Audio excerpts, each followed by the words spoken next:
Oke, selanjutnya saya ingin melanjutkan penjelasan dari teman saya yang sebelumnya, yaitu tentang teknik tetap dengan perasaan atau stay with the feeling pada pendekatan Gestalt. Oke. Setiap manusia pasti mempunyai masalah, entah itu masalah implikasi dalam hal yang tidak produktif atau lingkungan pribadi yang tidak bisa terorganisir sehingga mengalami perilaku yang tidak normal.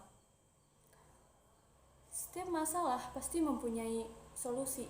Setiap masalah pasti mempunyai jalan keluar.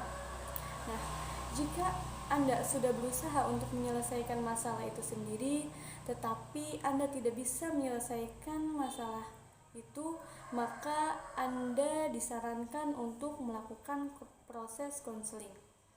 Nah, apa sih proses konseling itu?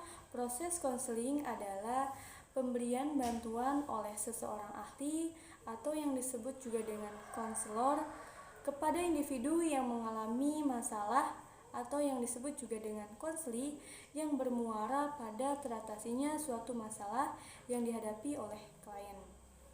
Nah, dalam proses konseling ada beberapa pendekatan. Salah satunya yaitu pendekatan Gestalt.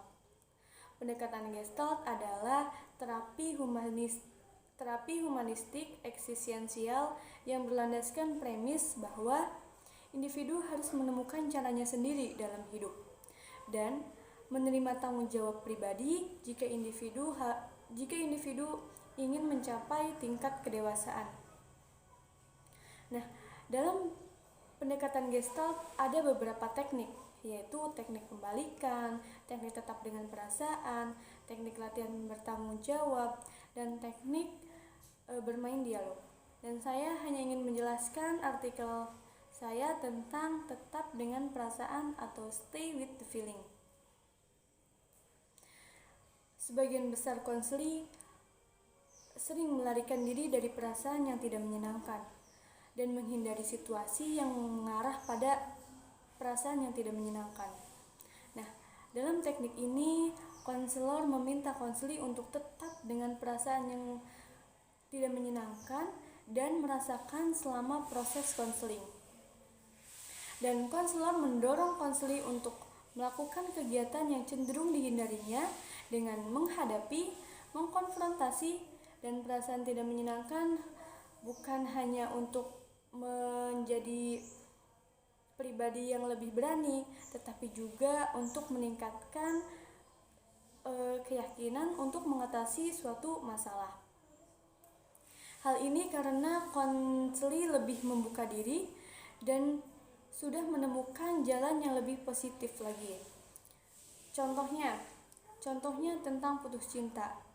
Seseorang yang baru saja putus cinta, dia disuruh merasakan bagaimana pacarnya itu mengungkapkan bahwa hubungannya itu sudah berakhir. Lalu, bagaimana perasaan yang Anda rasakan?